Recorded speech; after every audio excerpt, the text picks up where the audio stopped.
Have you ever noticed how your day can feel ruined before it even begins, just because the mind starts talking the second you wake up?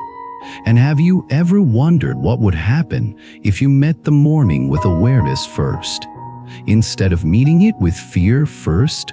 Welcome back to the channel. Today we are going to take a simple morning mindfulness practice and stretch it into something much deeper than a quick relaxation trick. Because a few minutes of presence is not only about feeling calmer, it is about changing the causes you plant at the start of the day, which changes the effects you harvest later. The first idea is that the first minutes after waking are like wet cement for the mind. Whatever you press into it becomes the pattern. The second idea is that a short practice done consistently is stronger than a long practice done once. Because karma is built from repetition, and repetition reshapes destiny.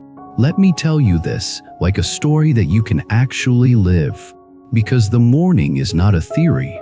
The morning is where your mind either wakes up as awareness or wakes up as a runaway narrator.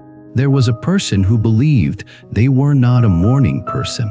They said it with a half laugh, but inside it felt like a sentence. Every morning began the same way. Eyes open, body heavy, and then the mind immediately started listing problems. The mind did not ask permission, it just started speaking. Like a radio that turns on automatically. You should have gone to bed earlier. You are behind. You forgot something yesterday. You have too much to do. You are not ready. People will judge you. Something will go wrong. You need to check your phone. You need to see what happened while you slept. You need to respond. You need to catch up. The person would grab the phone. That one move felt small, but it was a daily ritual of surrender. Notifications, messages, news, comparisons, images, someone else already winning at life. The mind would tighten. The chest would tighten. The breath would get shallow without them noticing. And by the time they stood up, they were already in a rush, already in a mood, already being pushed by invisible pressure. They thought this was normal life. They thought this was adulthood. They thought this was responsibility. But there was a cost. The cost was that they started every day from reaction rather than intention. They started every day from mind rather than awareness. And when you start there, the rest of the day becomes a chain of cause and effect that feels like fate. A message triggers irritation. Irritation triggers sharp words. Sharp words trigger conflict. Conflict triggers guilt. Guilt triggers more stress. Stress triggers distraction. Distraction triggers procrastination. Procrastination triggers panic. Panic triggers more harshness. And by the end of the day, the person felt like life had happened to them, as if they were not participating, only surviving. Then, something changed. Not through a dramatic event, but through a small moment of honesty. One morning the person woke up and felt the same heavy pressure, same mind chatter, same urge to reach for the phone, and they caught themselves mid-reach, not because they were strong, but because they were tired. Tired of being dragged, tired of starting the day already defeated. They placed the phone down and sat up slowly.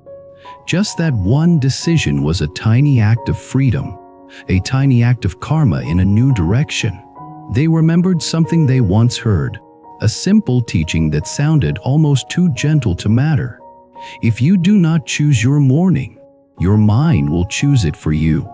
So they decided on an experiment, not a big transformation plan, not a perfect routine they would abandon in a week. Just 5 minutes. 5 minutes of guided mindfulness. At first, the mind resisted. 5 minutes will not change anything. You do not have time. You should start working. You should check messages. You will fall behind. You are already behind. But the person stayed with the experiment.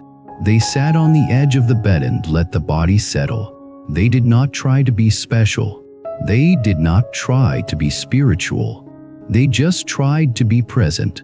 They started with the simplest anchor: breathing, not controlling the breath, not forcing deep breaths like a performance, but noticing the breath that was already happening. Air moving in, air moving out, the small rise of the chest, the small release. For the first few breaths, it felt pointless. The mind kept talking. The mind kept planning. The mind kept pulling attention into the day. But then something subtle happened. The person noticed that they were noticing. Awareness was present, and awareness was not rushed. This is a crucial point that most people miss. Calm is not something you manufacture by force. Calm is what appears when you stop feeding the inner engine of agitation. Agitation is fueled by future and past, by story and judgment, by clinging and resistance. When attention rests in the body and breath, the fuel supply weakens. The person then moved attention into the body because the body is always in the present. The mind time travels. The body lives here. They felt the weight of the feet. Even sitting, there was contact. They felt the texture of the blanket. They felt the temperature of the air. They felt the subtle sensation in the hands. They did not name it as good or bad. They just felt. At first, feeling the body brought discomfort, tightness in the shoulders, tension in the jaw, a dull ache in the lower back, restlessness in the legs. The person realized they had been carrying a lot without noticing. Their body had been bracing for life every morning like a soldier waking up in a war zone. The mind immediately wanted to label and complain. My body is tense. I am unhealthy. This is bad. I need to fix this. Why am I like this? But the practice was not to fix. The practice was to notice, to allow, to be present with what is. So they softened the shoulders slightly, not forcing them down, just letting them be a little less clenched. They unclenched the jaw slightly. They let the tongue rest. They noticed the forehead. They noticed the eyes. They allowed the face to be a little less armored. And as they did that, the breath naturally deepened, not because they controlled it, but because the nervous system began to feel safer. This is the hidden power of a short morning practice. You are not just calming thoughts. You are teaching the nervous system that it does not have to start the day in fight or flight. Then, the person heard a simple inner instruction that became a theme for them. Let the day come to you. Do not run into the day. They realized how often they ran into the day before the day even arrived. They would wake up and immediately sprint mentally into meetings, chores, conversations, deadlines, possible disasters, and imagined judgments. The day had not touched them yet, but they were already bruised by imagination. So for a few minutes, they practiced staying where they were. Here, breath, body, awareness, thoughts still appeared. I thought about any mail. I thought about a task. I thought about a conversation they'd read. I thought about money. I thought about health. I thought about the future. Instead of fighting thoughts, they did something different. They acknowledged them like passing cars on a distant road. The thought came. The thought went. They did not chase it. They did not build a house inside it. They noticed something surprising. Most thoughts were not commands. They were suggestions, and many were simply noise. This discovery gave them a new kind of confidence. Not confidence that everything would go well, but confidence that they could choose where to place attention.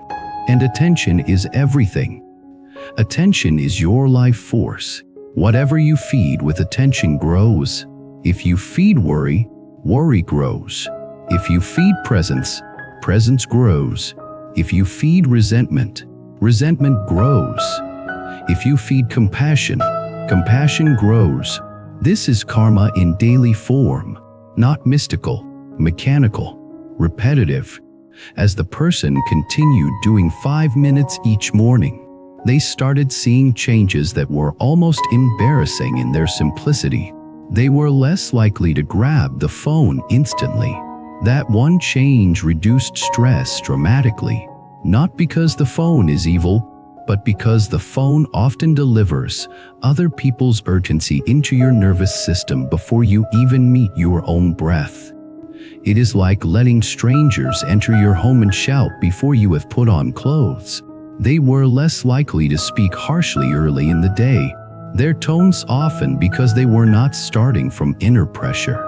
Their relationships began to feel less reactive. They were less likely to catastrophize. The mind still produced worries, but they were not glued to them as tightly.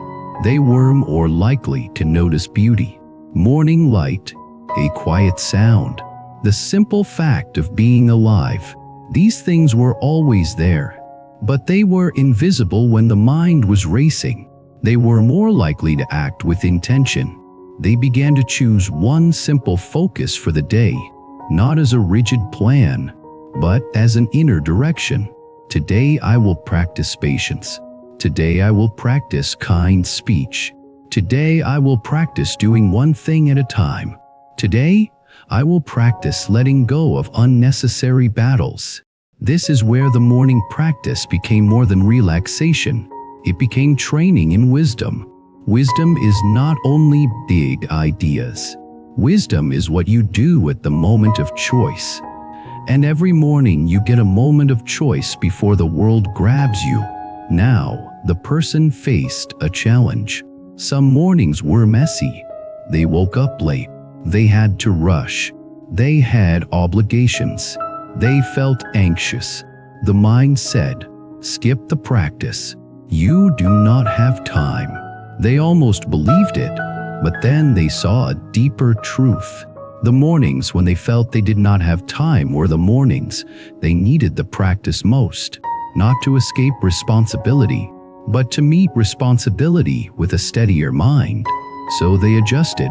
Sometimes the practice became 2 minutes, sometimes 1 minute, but they kept the thread, because consistency builds momentum.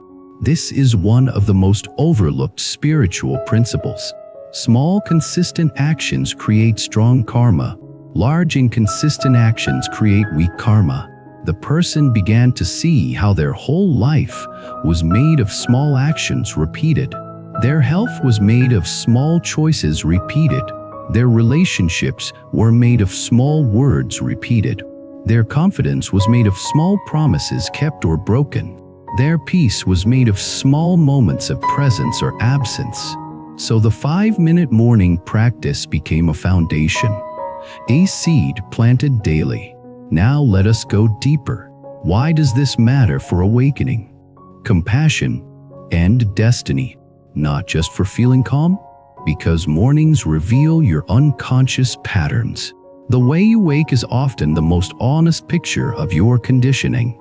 Before you put on your social mask, before you manage your image, before you perform competence, the raw mind shows itself.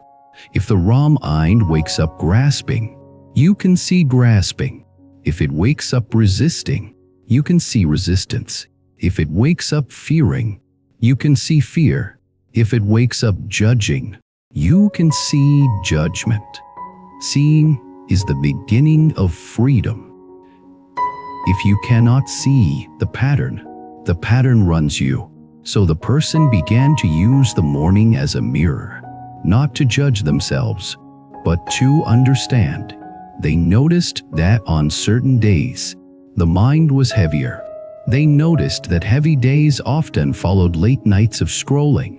They noticed that heavy days often followed conflict. They noticed that heavy days often followed overeating, poor sleep, or too much stimulation. Instead of blaming themselves, they learned cause and effect. If I feed my mind chaotic input at night, my mind wakes chaotic. If I feed my mind silence and rest, my mind wakes clearer. Again, karma. They also noticed something about compassion. When they started the day with even a little presence, they work kinder to themselves. And when they work kinder to themselves, they work kinder to others. This is not sentimental, it is practical. A mind that starts in war spreads war. A mind that starts in presence spreads calm. So the 5 minutes became an offering to the world, not in a dramatic way, in the simple way of not adding more suffering through reactivity. The person began to practice a small inner vow each morning. May I not multiply suffering today. May I speak in ways that reduce harm. May I act with clarity. May I remember impermanence when things feel intense. May I practice letting go when my grip tightens. They did not say it as a prayer to something outside. They said it as an intention, a direction for the heart. And because the heart had a direction, the day had a different shape. Now, there is an even deeper layer. Many people think a morning mindfulness practice is about turning the mind blank. But real mindfulness is not blankness. It is intimacy with reality. So the person began to include the space around them in their awareness, the room, the silence, the sounds, the distance between sounds, the sense of open space. They discovered that awareness is naturally spacious. Thoughts come and go inside it. Emotions rise and fall inside it. But awareness itself is not harmed by what appears. This recognition is awakening in everyday form. Not a mystical identity, but a lived shift from being lost in content to resting as the context. And as this recognition stabilized, something else happened that changed their relationship with anxiety and rumination. They stopped trying to eliminate inner experiences and started learning how to hold them. Anxiety would still appear sometimes in the morning. Instead of fighting it, they would feel it in the body, tightness, buzzing, pressure. They would breathe and let it be there. They would notice the story that tried to attach to the sensation and then refuse to feed it. They realized anxiety is often a request for presence. It is the nervous system asking for safety. When you meet it with awareness, it softens. They also stopped turning every morning mood into a prophecy. Some days they woke up heavy. Instead of saying, "Today will be awful," they said, "Heaviness is here. It will change. I can still act wisely." This is equanimity, the ability to stay balanced while moods shift. Now, let me describe how the 5-minute practice looked for them in a way you can imagine, but still as a story, not as instructions. They would sit up. They would feel the weight of the body. They would notice the first breath. They would allow the breath to be natural. They would bring attention to the hands, then the feet, then the chest. They would feel the inner body as a field, like a quiet hum of alavines. When thoughts pulled attention, they would gently return, like guiding a child back to the path. No harshness, no drama. They would sense the space in the room, the openness that contains everything. They would rest in that openness for a moment. Then they would set a simple intention for the day, not a rigid demand, but a compass. Today I will practice being here. Today I will practice kind speech. Today I will practice letting go of rushing. Today I will practice compassion when I feel defensive. Then they would stand up slowly, still feeling the body, still aware of breath, as if carrying a small lamp of presence into the day. That lamp mattered, because the day will challenge you. The world will offer triggers. People will be people. Plans will change. Things will break. Delays will happen. Words will land wrong. Old wounds will get touched. But when you start with presence, you are more likely to remember presence when the trigger arrives. Not always, but more often. and more often is how you'll change your life. Over months, the person began to notice something that felt like quiet destiny shifting. They were less controlled by other people's moods. They could feel a partner's stress without absorbing it completely. They could hear criticism without collapsing. They could handle delays without erupting. They could face uncertainty without spinning as much. They were more willing to do the right thing, even when they did not feel like it. They became more disciplined, not through harshness, but through calm consistency. And discipline is spiritual power when it is guided by wisdom. They were also more connected to joy, not the loud joy of entertainment, but the quiet joy of being alive, the joy of a clean breath, the joy of simple attention, the joy of not being at war for a moment. This is a kind of success that cannot be bought. It must be practiced. Now we are nearing the end of this talk, and I want to reflect on why a short morning practice can create such a big ripple, because the day is a chain. The first link influences the next link. If the first link is panic, the chain ends to be heavy. If the first link is presence, the chain ends to be lighter. This is not superstition. It is nervous system science and spiritual wisdom meeting in the same place. The body learns patterns. The mind learns patterns. The heart learns patterns. And you can teach them something new, gently, daily. I have seen this in people around me in the simplest ways. Someone who used to start the day with panic began doing a few minutes of breathing on body awareness. They stopped snapping at their family in the morning. Their relationships softened. Someone who used to dread work began starting with presence and a simple intention. They stopped carrying the whole week in their head. They became more focused. Someone who used to feel spiritually confused began sitting quietly each morning. They started sensing the difference between mind noise and awareness. That difference became their anchor. These are not dramatic miracles. They are steady miracles. So if you are listening and you feel like your mornings own you, I want you to consider a gentle experiment. Not to impress anyone, not to become perfect, just to meet yourself before the world meets you. 5 minutes of being with breath and body. 5 minutes of letting awareness lead. Because that 5 minutes is not just 5 minutes. It is a vote for the kind of person you are becoming. And votes accumulate. Thank you for being here with me today. If this resonated, I want to invite you to share something in the comments. What usually happens in your first 10 minutes after waking? And what do you think is one small change that could make your mornings kinder? And if you want more long-form videos like this, support the channel by subscribing, liking, and commenting. It helps this kind of practical wisdom reach people who are tired of living in mental noise and ready to begin the day from awareness. Until next time, keep it simple, keep it steady, and remember that a calm life is built from small calm moments repeated.